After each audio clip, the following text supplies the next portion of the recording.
kasana all ako naman ang titikim ng mga pinagbibili ko. So, tingnan natin yung unang unang binili natin. Okay? Naman. Pwede naman.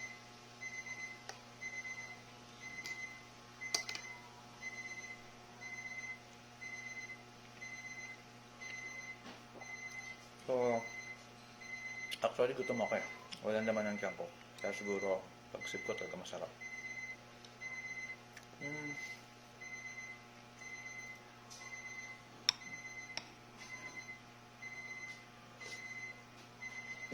Ito, sunog. Hindi ko alam kung bakit ito yung naamoy ko pala kanina. Yung marami yung maraming lechon. Sunog siya. Sunog.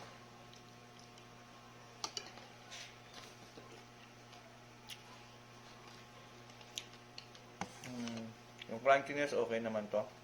Kaya lang, mas gusto ko itong una. Tapos, pinagtataka ko, ba't sunog may sabaw? Paano nga rin? Yung mga pangatlo.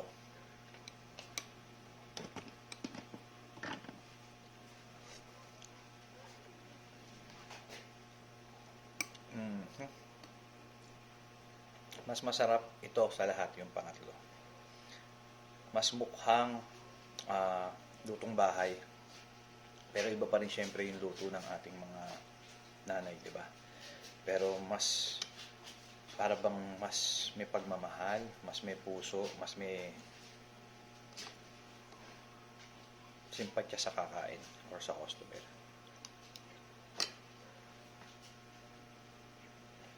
Okay.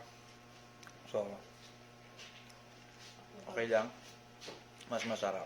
Itong pangalawa, nahiya lang siya kasi kaya marami nilagay niya. Kaya naparami yan. Pero, to top it all, ito yung sa akin. Yung pangatlo. Dito to sa may North Bay, sa may pagbaba ng tulay, kaliwaan.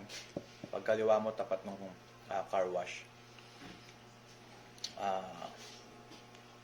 Mas mukhang may malasakit sa kakain. Hindi yung bang tinimpla lang, hinagis ng kutsa, tapos hindi. Medyo mas okay.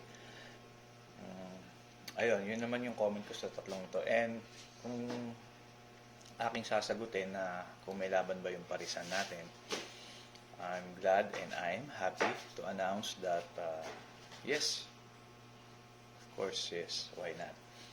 May laban yung parisan natin. Kailangan lang sipag, tsaka tiyaga, at tsaka positive lang na kaya yan. Malalagpasan din natin kung ano yung mga kailangan natin lampasan. Okay? So, si Mrs. ko nga pala, itong first na store ang gusto niya. Nabili ko naman to doon sa Pasangandaan. Kahilera to nung Lechon Paris doon. Sarado kasi yung sikat na Lechon Paris doon na i-vlog na yun. Bumili ako doon sa katabi niya.